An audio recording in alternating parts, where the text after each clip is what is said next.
রাতভর হাতির তাণ্ডবে লীলায় ভাঙল একের পর এক বাড়ি। লণ্ডভণ্ড করে দিল আলুর জমি। লোকালয়ে হাতি প্রবেশ করায় আতঙ্ক এলাকায়, ক্ষোভ বন দপ্তরের বিরুদ্ধে। সোনামুখী বাঁকুড়া জেলার সোনামুখী রেঞ্জের নারায়ণ সুন্দরী গ্রামে রাতভর হাতির তাণ্ডবলীলায় ভাঙল একের পর এক বসতবাড়ি।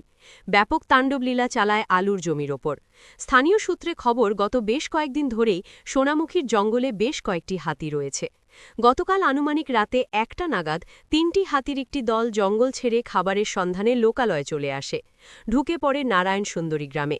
সেখানেই পরপর ৩টি বাড়িতে ভাঙচুর চালায় ওই হাতির দল। অল্পের জন্য প্রাণে বাঁচেন ৩টি পরিবার। রাতে আতঙ্কিত হয়ে পড়ে এলাকার মানুষজন। এরপর হাতিগুলি চলে যাওয়ার পথে পাশেই থাকা আলুর জমির ওপর তাণ্ডবলীলা চালায়। কৃষকদের দাবি, মহাজনের কাছে ঋণ করে তারা আলু চাষ করেছে। কিছুদিনের মধ্যেই এই আলু তারা ঘরে তুলত, কিন্তু তার আগে আলুর দফা রফা করে দিয়ে গেল হাতির দল।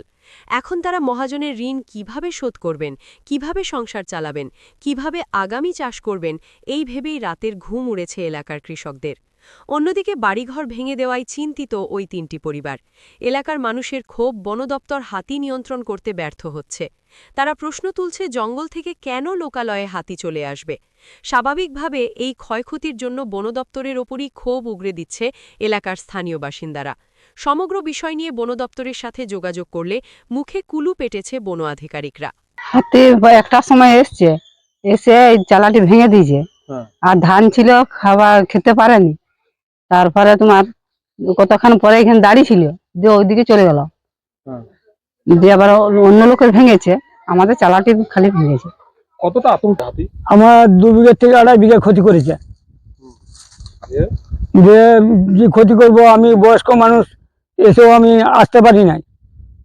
দূরের থেকে ভয় পালাচ্ছি, ছুটতে পারবো না, তো সে মরার ভয়ে কোনো রকম বাঁচতে পারি নাই।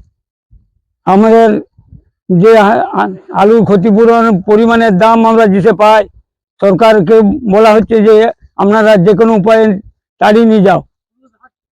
আর বন দপ্তর ফোন করছি, ফোন তুলছে, বলছে তোমরা তোমাদের দায়িত্ব রাখো। আমরা বলছি না, আমরা পারবো না, তোমরা আমাদের এলাকায় ছেড়ে দিয়েছো, কেন ছাড়বে? তোমাদের জঙ্গলই রাখো, আমাদের মাঠে কেন ক্ষতি করবে? এই জন্য আমরা আপনাদের কাছে অভিনন্দন জানাচ্ছি যে যেসে আমাদের ক্ষতিপূরণের দাম পায়, আর হাতি যেন আমাদের এলাকা থেকে চলে যায়। আমরা বহু আতঙ্কে বাস করছি, যেসে আমরা এইভাবে আমরা জানাচ্ছি আপনাকে। ফসলের যে ক্ষতি হচ্ছে, আপনারা সেই ক্ষতিপূরণ পাচ্ছেন না? আমরা ক্ষতিপূরণ পাই না, কোনো কিছুই পাওয়া যায় না। কি চাইছেন এখন আপনারা? কি চাইছেন? আমরা চাচ্ছি ফসলের ক্ষতিপূরণ চাচ্ছি, আর যেহেতু হাতি এলাকা থেকে বিদায় নিতে বলছি। কালকে হচ্ছে তোমার রাত 1টার সময় হাতি এসে ঢুকলো। 3টে হাতি ছিল, 3টে হাতি ছিল। এসে পরে আজকে এসে ফেলে দিল, একদম ফেলে দিয়ে এবারে এখানে ধান ছিল ঘরে, সে ধান কিছু করতে পারে না। এই চালাটি পুরো ভেঙে দিয়েছে। ভেঙে পরে দেখতে ছিল কেমন কি ক্ষতি করলো। এবারে এই প্রত্যেকদিনই যদি এরকম করে আসে, তাহলে কি করে আমরা এবারে থাকবো? কতদিন ধরে হাতির এই 1 মাস ধরে এরকম চলছে, দিন চলছে। কতটা আতঙ্কে রয়েছেন আপনারা? রাত হলে কতটা আতঙ্ক থাকেন?